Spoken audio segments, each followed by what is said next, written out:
Before we begin this video, I just want to let you know that there was a fuck up that happened. Um, I'll mention it in the reaction as the portion as well, but like I believe during the pre-thoughts, I say that we're reacting to Sailor Moon Super S, and it got me confused, and I accidentally initially recorded a reaction to the wrong movie. So, um, yeah, I'll talk about it in the reaction. Either way, let's just get on with it.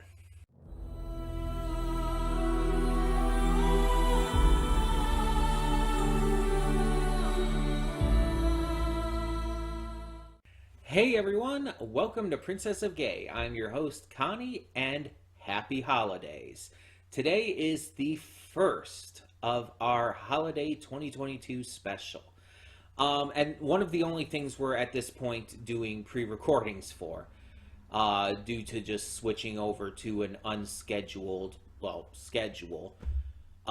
We are not pre-recording things for the most part, but obviously these are still, these holiday special videos will still be pre-recorded, just because they are still scheduled to come out on certain days. Either way, today we will be reacting to our first holiday special movie, I guess you could call it.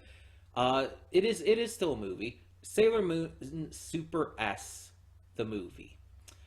So, backstory time. I grew up with Sailor Moon. It was one of the first anime I had ever seen. I watched it with my sister, and we both enjoyed it. I never really got too far past the Dark Kingdom arc, with Queen Beryl and everything. That was my Sailor Moon. That was the shit I liked. And yes, I know there was a shit ton of filler for that. You don't have to tell me, I know. But once it started to go after that, I started to lose a lot of interest. When the Sailor Moon Crystal reboot came out, I tried watching through that again, and once again, I barely got past the Dark Kingdom arc. Because once again, I started to lose interest with the introduction of Chibiusa and everything else. It didn't feel like it had the same tone and same interest factor to me. But that's not to say it's bad or anything, and there are certain things about it that I do love, such as Sailors Uranus and Neptune, who are lovers and not cousins, by the way, just to say. But yeah, there was a lot to love even past then, but I just never personally got that far. And so Super S was a series that adapted like certain arcs of the manga and everything. I don't know the full context of when this takes place exactly. I know Chibiusa is in it. I know Chibiusa's in this part of the series, but I don't know if it's like shortly after Dark Kingdom or if it's like a little later. I don't know. But either way, this is its own thing. It is a separate movie. So what do I know going into this? I know literally one thing about this, and it is the entire reason I chose this for the holiday special. Tuxedo Mask dresses as Santa Claus at some point. I know that this takes place during the holiday season, and Tuxedo Mask dresses as Santa Claus. That's the reason I chose this. That's the reason. I was looking for anime movies, and it's like, I remembered hearing about that. It's like, oh, maybe I should look this up and see what it's like. And so, yeah, I decided to go with this for the holiday special. It's something I've never seen, and it's something that is apparently holiday focused. I don't know to what degree, I don't know how otherwise, but yeah, I'm very, very interested. We also will be watching it in the original dub. And the reason for this is because it is what I grew up with. I grew up with the original dub for Sailor Moon, and although I've heard like the Japanese and everything, it's like at this point, it's like this is what I want to watch it in. This is my Sailor Moon experience. So it's like I want to hear Meatball Head. I want to hear all those classic voices I know and love.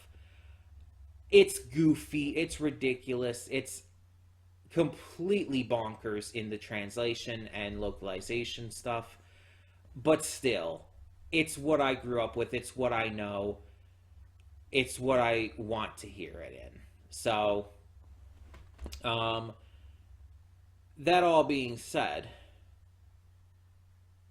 um, I don't know exactly what to expect from this. I don't know, like, villain wise, what it's going to be like or what the threat level is going to be. But I'm very very excited to see this, because this is my childhood. Like this again, it's one of the first animes I ever saw. It kind of in a way got me into anime, along with stuff like Pokemon and Dragon Ball Z. Those early animes that a lot of people saw, and yeah, got me into them. Digimon is another example. So it's like this is very nostalgic for me, and I'm very interested to see what they do with it. It's about an hour long, I think, according to this. Let me just make sure. Yeah, it's about an hour long, um, and that's fine. That sounds about right. Um, I'm just like I said, I'm really curious to see what they're gonna do with this, and I'm hoping that I really enjoy it. Though I always hope that, of course, with everything I react to. So we're just gonna get into this and see what this holiday movie has in store for us. I don't know if this is canon either, by the way. I don't know if this is like actually like taken from the manga or if it's an original story. I don't know. So I also don't know how many of the outer senshi will be in this. Because the inner senshi are pretty much always in all of these. Because they're kind of the main focused characters. But like, are we gonna have like Uranus and Neptune? Are we gonna have all the others? Because there are others. I'm just wondering, like, are they going to appear in this? Again, I don't know exactly what point in the series this is at, so um, it would be cool. Even though since this is the original dub, if Uranus and Neptune are in it, they'll be called cousins, even though they're not cousins. Either way, either way, we're just going to get this started. So, when the screen fades to black, pause this redirect and go to the description below. Follow the link to the reaction, and after you watch it, come back here to the redirect and resume play. Because after fades to black and then fades back in, everything from that point forward will be my afterthoughts and will contain spoilers to the movie. So, that being said, thank you so much for tuning in, and I will see you at the reaction. And we are back, and we'll begin with spoilers in 3, 2, 1, now. So, yeah. Wow, this was an interesting attempt at recording this. Um, it's difficult when you don't know the lore and all the differences and everything. So it's like so going into the Super S movie, it's like I don't know what all this Sailor Moon S, Sailor Moon Super S shit is. It's like I assume this is right, but I'm watching the movie. I'm like, this has like pretty much nothing to do with Christmas almost. There's like mentions of cookies and shit, but that's about it. And I'm watching it and I'm like, okay, when is Tuxedo Mask gonna come in dressed as Santa? And it's like, and then he never does. And it's like, wait, no, did I get the wrong movie? It was near the end. I was starting to question that, and it's like, and then I looked it up, and it's like, oh shit, I got the wrong movie. It's just Sailor Moon S the movie, not Sailor Moon Super S the movie that I was supposed to be checking out. So I watched an entire other movie on accident, completely needlessly, because I'm dumb. Okay, I mean, not really anything I can do about it, but let's talk about the actual film because I'll probably put the Super S movie in a separate video just as a little bonus thing. Let's talk about actually Sailor Moon S the movie. So there's a scientist named Kakeru who has had this sickness since he was young, but it's mostly been manageable. It's not like really harmed him throughout his life until one day when seeing a comet in the sky, he comes across what appears to be the remnants of it that have fallen to Earth. And after collecting it, it starts to affect his health. His girlfriend, who is also a scientist, but is very much against his entire fantastical fantasy mindsets on things, starts to try and take care of him while he's getting more and more sick. And Luna, meanwhile, comes across him after he helps her when she's sick and is almost hit by a car. Luna ends up falling in love with him and like has to come to realize that because she's a cat and everything, that they can never really work together. Even though she's just as intelligent as any human, it's just there's multiple reasons why it will not work. Meanwhile, there's this ice queen with her tits just jutting out everywhere, who is coming back to Earth after millennia away and is trying to freeze it and add it to her collection, whatever the fuck that means.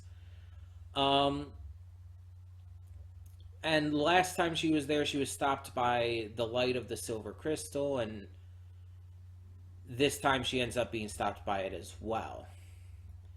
She's not really like a massive threat. Like her powers are pretty scary and everything, considering what they do and what her snow dancers can do. But in the end, she's actually defeated rather easily. But for an hour-long film, it's like you really can't do too much. Like when you compare it to like Queen Beryl from the Dark Kingdom arc that started the series, it's like Queen Beryl had a lot more of a threat factor because she was built up to over a longer period of time. With this, it's like you have an hour to set up this villain, to create a sense of fear surrounding her, to have her be intimidating and scary and whatnot, and to have her defeated. In an hour's length of time, that's very difficult to do and make it completely satisfying. So I don't entirely blame them for this. I assume this was anime original. I assume it wasn't like based off of anything in the manga. So I'm sure that when they made this movie and like only had either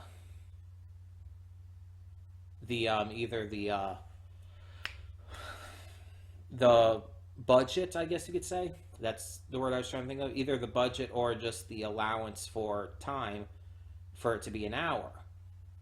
Whatever the case is, I assume that they had to just make it work.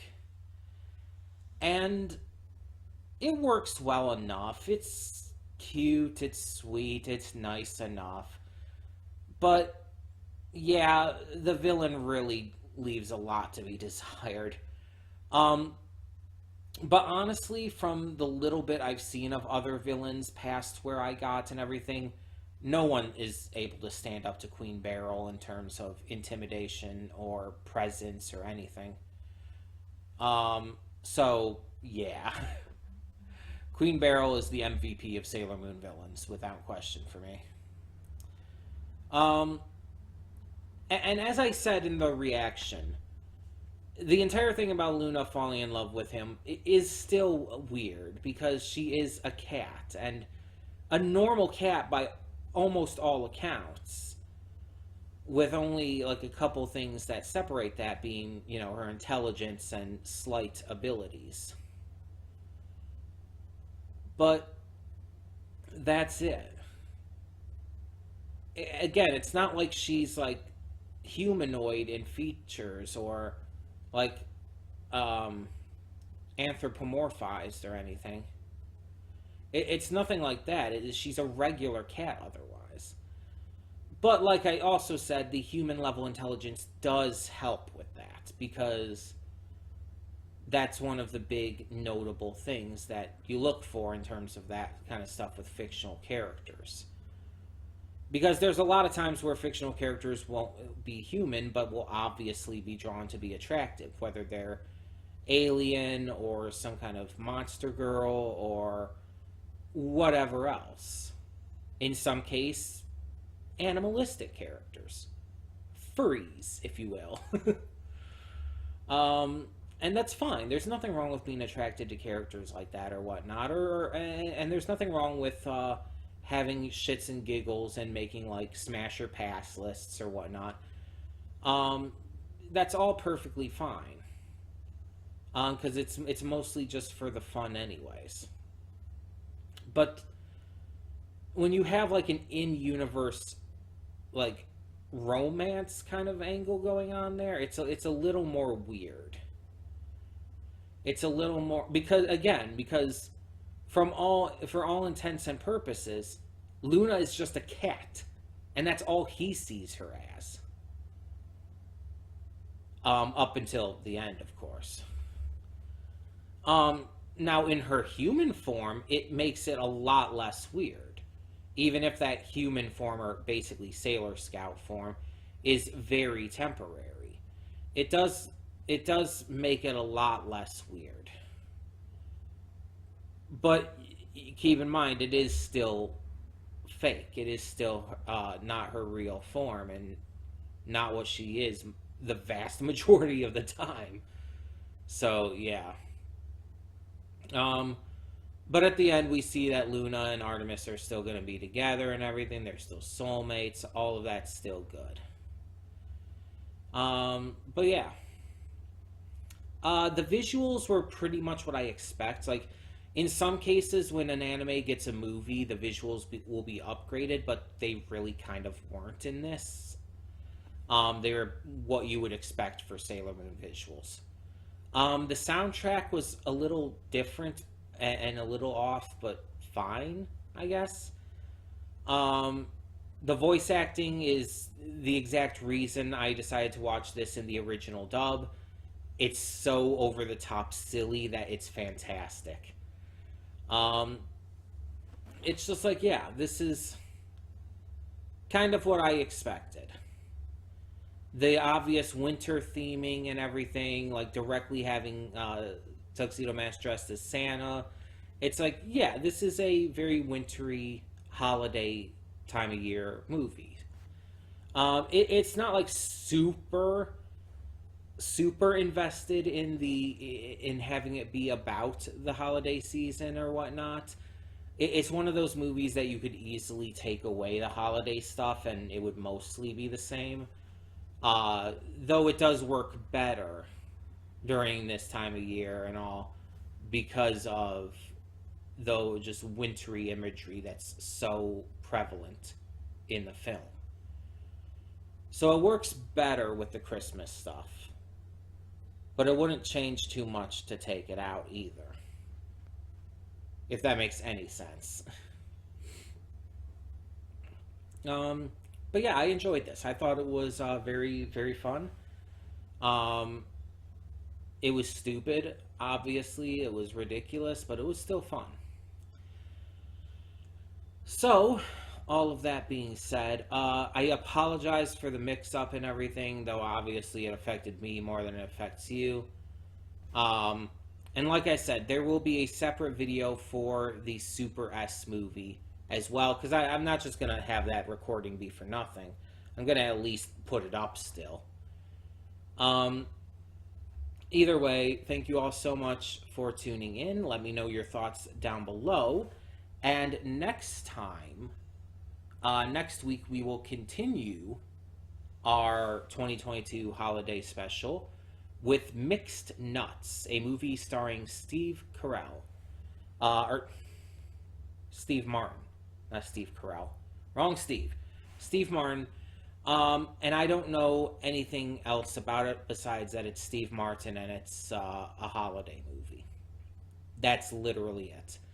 So we'll talk about that more when we get to it next week. But in the meantime, thank you all so much for tuning in. For now, I'm Connie and I'm signing off. See y'all next time.